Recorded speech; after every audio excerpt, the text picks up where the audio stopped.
जावरा शहर में शिवधाम कॉलोनी के समीप नदी किनारे नाले पर एक नवनिर्माणाधीन 3 मंजिला इमारत ताश के पत्ते की तरह भर आकर धराशायी हो गई। तीसरी मंजिल की छत डालने के लिए कारीगर सहित लगभग 2 दर्जन मजदूर काम कर रहे थे। छत कंप्लीट होते ही निर्माणाधीन मकान ताश के पत्ते की तरह ढह गया।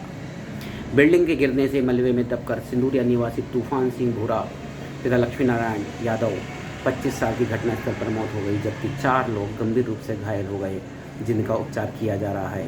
उक्त हादसे के बाद कार्रवाई के दौरान मकान मालिक जामुनिया घाटा निवासी राजू सोंदिया और ठेकेदार पर पुलिस द्वारा FIR दर्ज कर ली गई। 3 मंजिला मकान बनाने की परमिशन किस जिम्मेदार अधिकारी द्वारा दी गई है, और यदि मकान मालिक ने निर्माण कार्य की परमिशन नहीं ली तो प्रशासनिक अधिकारी द्वारा नोटिस जारी क्यों नहीं किया गया। 3 मंजिला मकान बनने में समय तो लगा होगा, इस दौरान प्रशासनिक अधिकारी कहाँ सोया हुआ था, किस जगह पर वह मकान बनाया जा रहा है और नेशनल हाईवे से वो कितनी दूरी पर है, रजिस्ट्री कैसे हो गई, यह एक विचारणीय प्रश्न है। लेकिन सवाल उठता है कि प्रशासन अभी तक कहाँ सोया हुआ था। हादसे के बाद विधानसभा और लोकसभा चुनाव में लगे प्रशासनिक अधिकारी और जनप्रतिनिधि कई बार वहां से गुजरे होंगे, लेकिन किसी ने भी इस ओर ध्यान क्यों नहीं दिया।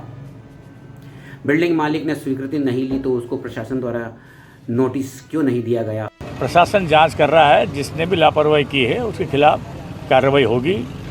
कानून से बढ़कर के कोई नहीं है, जो कानून के साथ खेलेगा कानून उसके साथ खेलेगा। मैं मौके पे गया था, ये समझ में नहीं आया कि नाले में ज़मीन है,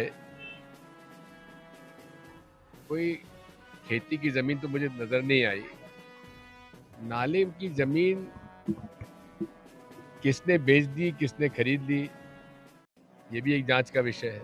वहाँ पर वैसे ही तो शिवधाम में पानी भर जाता है, ये तो नाले के अंदर है, ये तो बरसात में तो पानी इसके बिल्डिंग में से निकलेगा।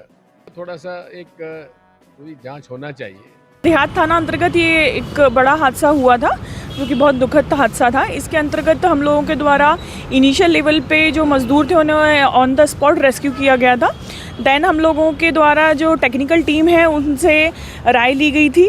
टेक्निकल टीम की जो राय थी उसके अनुसार जो मटेरियल की क्वांटिटी है और जो लोकेशन थी और डिज़ाइनिंग एंड ऑल में जो मतलब कुछ डिफ़ॉल्ट था, उसके आधार पे हमारे द्वारा कायमी की गई है। इसमें राजू सोंदिया जो हैं उन पे कार्रवाई की गई है और एज वेल एज कॉन्ट्रैक्टर पे इसमें कार्रवाई की गई है।